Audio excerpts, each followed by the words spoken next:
요즘 여러분들 중에 뱃살이 조금씩 늘어나고 있는 것 같다고 느끼시는 분들 계신가요? 뱃살, 즉 내장지방은 몸의 여러 질병을 유발하는 원인이 될 수 있습니다. 오늘은 이 뱃살을 효과적으로 줄일 수 있는 놀라운 방법을 소개하려고 합니다. 나이가 들면서 점점 늘어나는 것이 뱃살이죠. 우리가 얼마나 노력을 해도 쉽게 빠지지 않는 뱃살.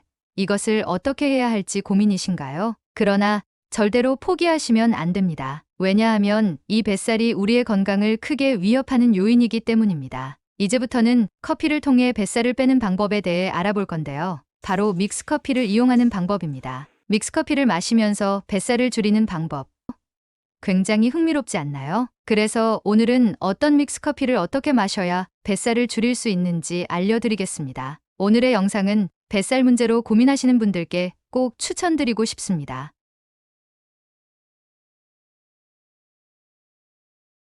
여러분 안녕하세요. 함께라면 100세까지 거뜬한 백세 거뜬 튼튼TV입니다. 요즘 여러분들은 커피를 얼마나 즐기시는지요?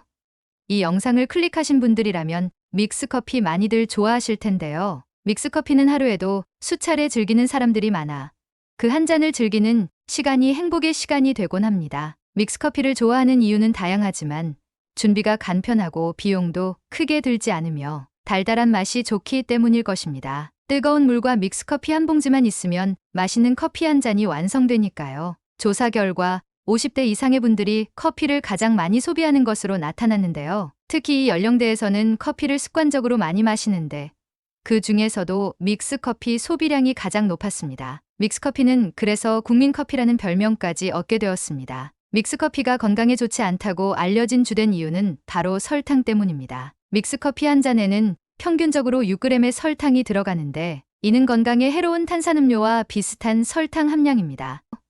실제로 한독소비자원의 조사 결과 시중의 믹스커피 제품들 중에는 한 봉지에 4.9g에서 7g의 설탕이 들어있는 제품도 있었습니다. 그럼 어떻게 믹스커피로 뱃살을 빼는 걸까요? 뱃살을 뺄 수 있는 방법이 있는지 함께 알아보도록 하겠습니다. 바로 믹스커피에 이것 한 스푼 넣어서 먹는 것인데요. 이것 무엇일까요? 그것은 바로 커피에다 생강가루를 한 티스푼 타서 마시는 방법입니다. 생강커피는 면역력을 높여주고 뱃살을 줄여주는 효능이 있다고 합니다. 생강에는 진저롤이라는 성분이 있어서 뱃속 지방을 녹여주는 효과가 있습니다. 중세 유럽에서는 생강 한 근의 가격이 양 한 마리의 가치와 같았다는 사실 알고 계셨나요? 생강의 가치가 높은 이유는 생강에서만 섭취할 수 있는 주요 성분 때문인데요.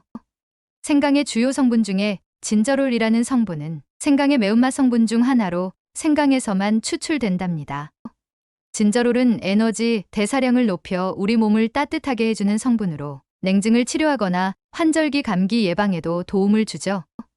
뿐만 아니라 혈중 콜레스테롤을 줄이고 혈압을 낮추는 효능을 가지고 있어서 한국인의 주요 사망 원인 중 하나인 심혈관계 질환을 예방하는 데 도움을 주는 성분입니다. 아니, 뱃살을 빼고자 먹기 시작한 생강커피에 엄청난 효능이 들어있죠. 게다가 커피에는 원래도 다이어트에 좋은 성분이 있죠. 바로 카페인입니다. 생강의 진저롤 성분과 커피의 카페인이 만나 폭발적인 시너지를 발휘하여 뱃살을 없애주는 것이죠. 생강커피를 만드는 방법은 다양합니다. 믹스커피에 한 티스푼의 생강가루나 생강청을 넣어보세요. 반대로 생강차에 믹스커피를 넣어 마시는 방법도 있습니다. 어때요? 듣기만 해도 살이 빠지실 것 같죠? 그런데 여러분, 주의할 점이 있습니다. 당뇨, 고지혈증 환자분들은 당함량 생각하시면 꼭 믹스커피 끊으셔야 합니다. 뭐라고요? 믹스커피를 끊으라고요? 당뇨, 고지혈증 환자분들, 갑자기 영상을 끄고 싶으셨나요? 잠깐만요. 조금만 더 영상에 집중해주세요. 요즘은 믹스커피가 워낙 다양하게 나오잖아요. 설탕 대신 올리고당과 프로바이오틱스를 넣어 당 걱정을 줄여준 제품도 있고요. 설탕 대신 스테비아를 넣어 당이 없는 믹스커피를 활용한다면 그 효과가 더욱 배가 되겠죠? 그럼 이제 믹스커피의 하루 섭취 적절량을 알아보겠습니다. 식품의약품안전처에서 권장하는 하루 카페인 섭취 권장량은 성인 400mg입니다. 이는 건강에 피해를 주지 않는 섭취량이라고 하는데요. 믹스커피로 섭취 시 하루 두세 잔 정도의 양입니다. 입가심으로 식후에 믹스커피 꼭 드셔야 하시는 분들. 오늘 알려드린 정보를 참고하신다면 100세까지 거뜬하시겠죠? 생강가루 한 티스푼과 저당 믹스커피 활용해서 중년 건강에 위협되는 뱃살을 꼭 타파하세요. 오늘 영상이 도움이 되셨다면 좋아요와 구독을 눌러주시고 소중한 분께 이 영상을 공유해 주세요. 다음엔 더 유익한 내용으로 다시 찾아뵙겠습니다. 끝까지 시청해 주셔서 감사합니다.